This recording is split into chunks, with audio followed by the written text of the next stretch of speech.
Olá, tudo bem com você? Eu espero que sim. Eu sou o Fábio Costa e, mais uma vez aqui, estamos juntos para o TBT da TV no canal do Observatório da TV no YouTube, este canal no qual eu sempre peço, você já está acostumado. Inscreva-se aqui se você não for ainda inscrito, passamos da casa de 40 mil inscritos já, um grande valeu a todos. Comente aqui, sugira temas para os nossos vídeos, não só os meus, mas também os do Cadu Safner, da KK Novelas, do Cristiano Blota, do João Márcio e muito mais, que eu peço a você também que assista, compartilhe com outras pessoas. Enfim, este canal é feito para você que gosta de TV, assim como a gente. No dia 16 de fevereiro de 1987, completamos agora 35 anos, a TV Globo estreou no seu horário das 6 uma novela que deixou saudade em quem a viu e reviu na sua reprise do Vale a Pena Ver de Novo.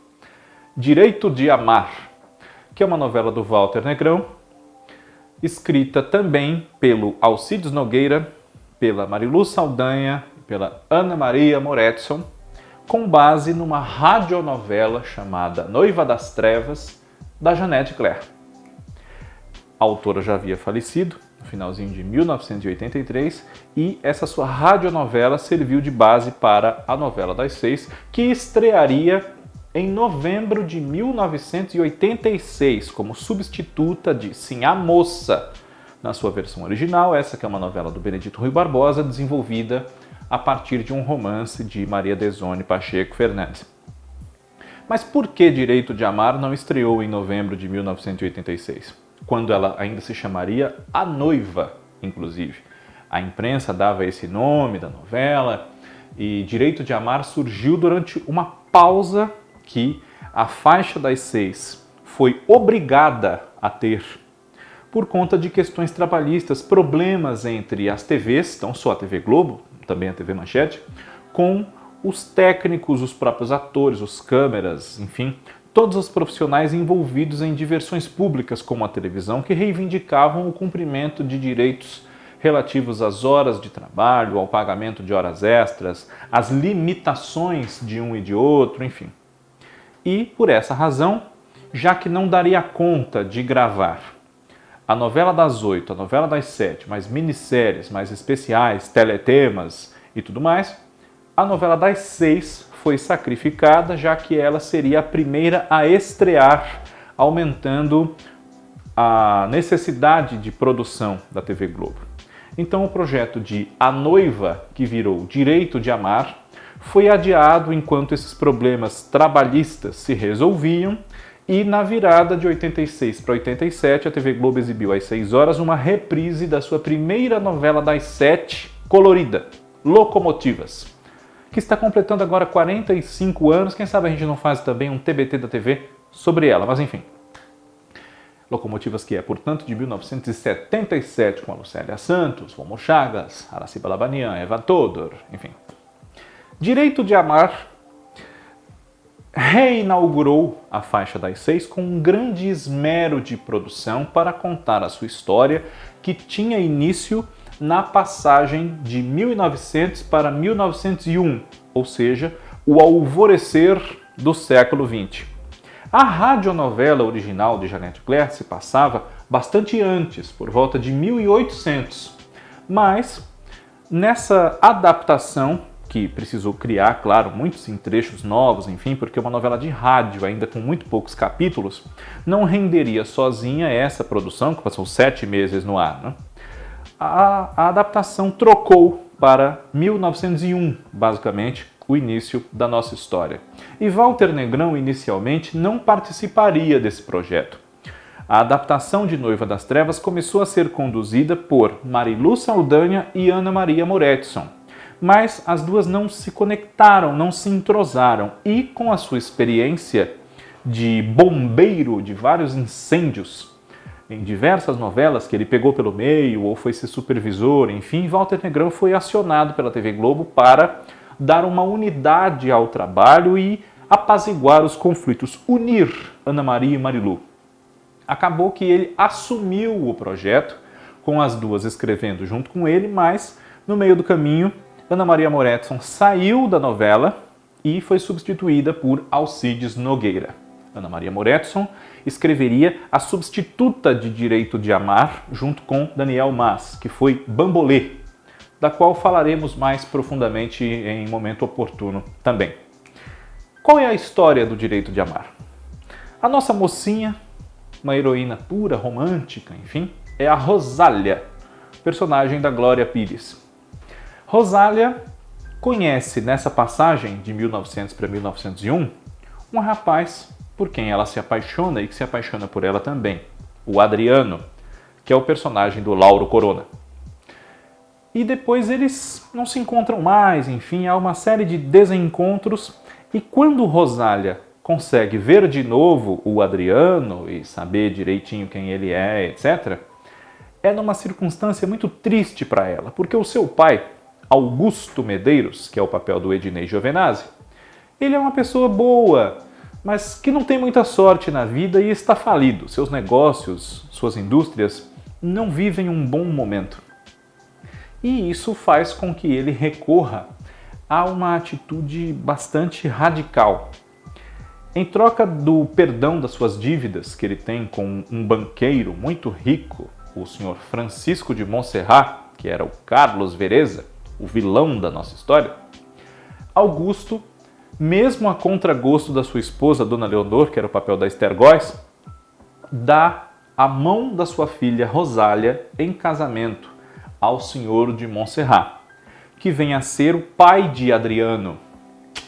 Então existe um grande sofrimento entre esses jovens que se amam tanto, que se apaixonaram tão perdidamente e que vivem essa situação triste dela ser madrasta do grande amor e os dois muito oprimidos e dominados pela figura maléfica, monstruosa do senhor de Montserrat, que é um dos nossos mais detestáveis vilões.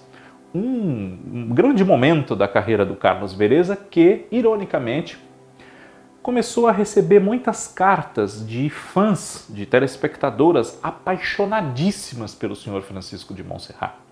Isso fez com que os autores da novela intensificassem, piorassem as maldades dele para que o vilão não tivesse ares de mocinho pelo qual o público torcesse. Francisco de Montserrat, ou Senhor de Montserrat, como ele era mais chamado, era uma pessoa realmente pérfida, que era capaz de se casar com aquela moça cujo casamento surgiu em troca do pagamento de uma dívida, como eu disse, e de trancafiar no alto do sobrado luxuoso onde ele vivia, uma mulher que tem uma participação muito importante na sua vida e que encobre uma outra grande maldade. Adriano, na verdade, não era filho do senhor de Montserrat, e sim fruto de uma pulada de cerca da sua esposa, a Bárbara, que era o papel da Ítala Nandi. Mas, até certa altura da novela, nós não sabemos que uma mulher que vive lá presa, aos cuidados especialmente de Berenice, que é empregada na mansão interpretada pela Célia Helena, até certa altura da novela nós não sabemos que a Bárbara é a Bárbara. Por quê? O senhor de Montserrat diz para todo mundo que quem está trancada lá é Joana, a sua esposa. Na verdade, Joana é a irmã gêmea de Bárbara. Isso é um pouco confuso para quem não viu a novela, mas enfim. A verdadeira Joana, gêmea de Bárbara, vivia na Europa. Era uma cortesã muito conhecida, inclusive, atendia pelo nome de Nanete. E o senhor de Montserrat, para vingar-se da traição, do adultério da esposa, fez todo mundo acreditar que era viúvo, que a mulher estava morta, e criou como seu filho legítimo o fruto do adultério.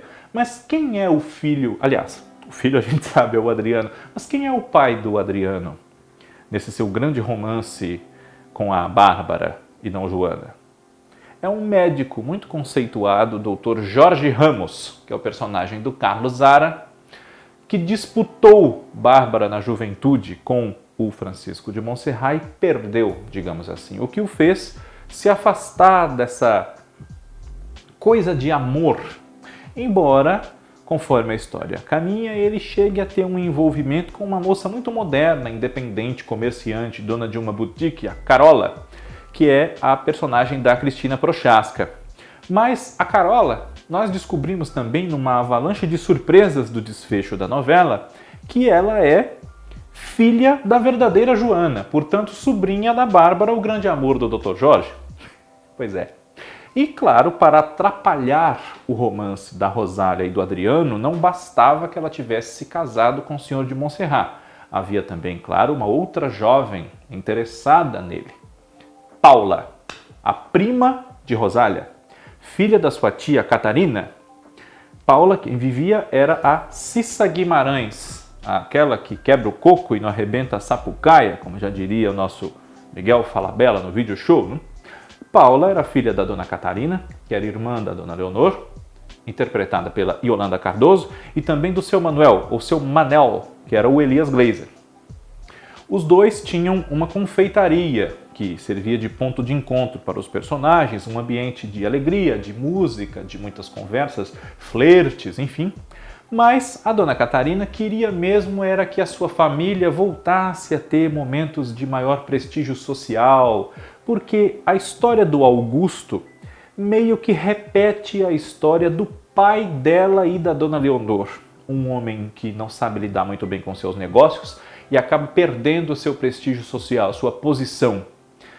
Com o seu Manel, que ela dominava, ou que ele deixava todo mundo pensar que ela dominava, Dona Catarina não conseguiu recuperar esse status, mas através de um bom casamento dos filhos, quem sabe conseguisse.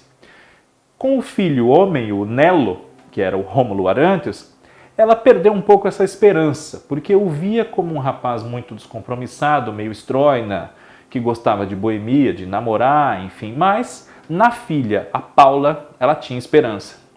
E Paula, que gostava de Adriano, fingia-se de amiga da prima, enfim, mas na verdade queria era furar os olhos dela. E chega a ser noiva dele, porque aquela situação é muito complicada, ele é apaixonado pela Rosália, mas a Rosália é sua madrasta, etc, etc, enfim. Outros personagens fazem com que a nossa história evolua, não é? E frequentadores da confeitaria e da boutique da Carola, enfim. Nós temos um rapaz que faz caricaturas para a imprensa chamado Danilo, que é o João Carlos Barroso.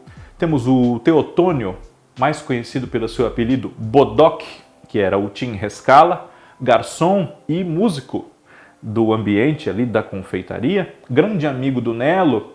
Dona Catarina não gostava muito dessa amizade, mas acabava tolerando-a, porque o ambiente criado pela música do Bodoc agradava muito a clientela. Temos também o Padre Inácio, que é o personagem do Older Casarré, que havia criado 4 sobrinhas. E enquanto não estava resolvendo os problemas da sua paróquia, ele que conhecia muito bem os preceitos cristãos, aconselhava todo mundo com muita seriedade, fingindo até uma severidade que não tinha, porque no fundo se compadecia dos problemas de quem o procurava. Ele havia criado 4 sobrinhas e essas jovens também têm os seus problemas, não só amorosos, inclusive. A mais velha delas, quem fazia era a Priscila Camargo, chamava-se Alice, que junto com o tio assumiu uma posição quase que de mãe das irmãs que são um pouco mais novas do que ela. E como eu confundo uma com a outra, eu lerei aqui na minha cola os nomes das 3 meninas. As irmãs da Alice, nós temos a Narjara Tureta, que é a Mariana, a Rosana Garcia, que é a Marizé, que tem um romance com o Danilo, a Mariana envolve-se com um rapaz que eu já direi quem, e a Marinês, que é a Luísa Thierry, filha de Cécio, neta de Tônia Carreiro. Muito que bem. Enquanto a Alice costurava para fora, para se dedicar a criar as irmãs, usava roupas que escondiam bastante as suas formas, a sua beleza, a sua sensualidade, era avessa ao amor, enfim, a esses assuntos, as irmãs tinham os seus conflitos amorosos. E a Mariana se envolvia, se apaixonava por um rapaz que no começo da novela gostava da Paula, mas cansou de levar patada, que é o Carlo Briani, era o Carlo Briani que interpretava o Rogério, filho da Berenice, que eu já citei, a Célia Helena, com o seu Raimundo, que era o papel do Rogério Márcico, uma espécie de faz-tudo na casa do senhor de Montserrat, mas principalmente jardineiro. E nessa casa, auxiliando o grande vilão nas suas maldades, apaixonada por ele, fascinada pelo modo como ele levava a sua vida, nós tínhamos a governanta e uma parenta, até certo ponto, do senhor de Montserrat, a Mercedes, que era a personagem da Susana Faine. Essa novela é muito lembrada pelo seu requinte de produção, pela direção muito dedicada e talentosa do Jaime Monjardim e também do José Carlos Pieri. Recentemente completou 72 anos o José Carlos Pieri, os meus parabéns a ele. Mas depois, com o passar do tempo, ela foi reprisada no Vale a Pena Ver de Novo em 1993, mas até hoje nunca mais voltou ao ar, nem no canal Viva, inclusive.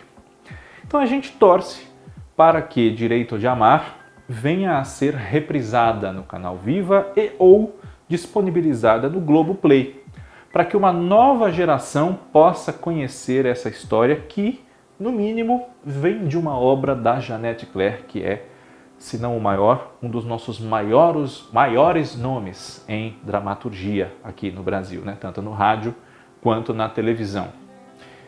Um grande destaque, como eu disse, para o Carlos Vereza, no papel desse super vilão, que tem uma morte curiosa.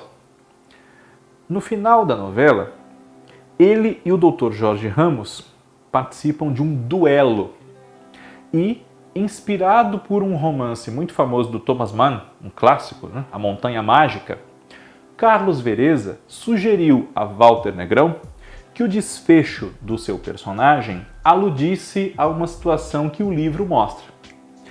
Quando um vai atirar no outro no duelo, o senhor de Montserrat e o Dr. Jorge Ramos, o Dr. Jorge atira, mas o senhor de Montserrat não. Ele levanta a arma para o alto e se deixa matar.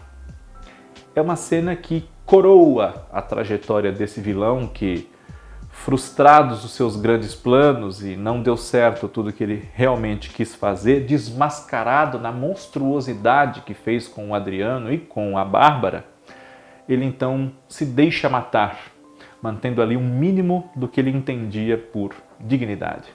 Essa novela tem uma abertura muito bonita que mostra a Glória Pires se paramentando para o casamento, né? A noiva, como seria o título provisório, embalada por uma música também muito bonita do Ivan Lins, Iluminados, né? O amor tem feito coisas que até mesmo Deus duvida, já curou desenganados, se fechou tanta ferida.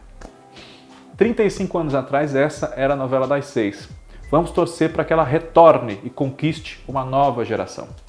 TBT da TV, semana que vem está de volta. Um grande abraço para você, muito obrigado pela sua audiência.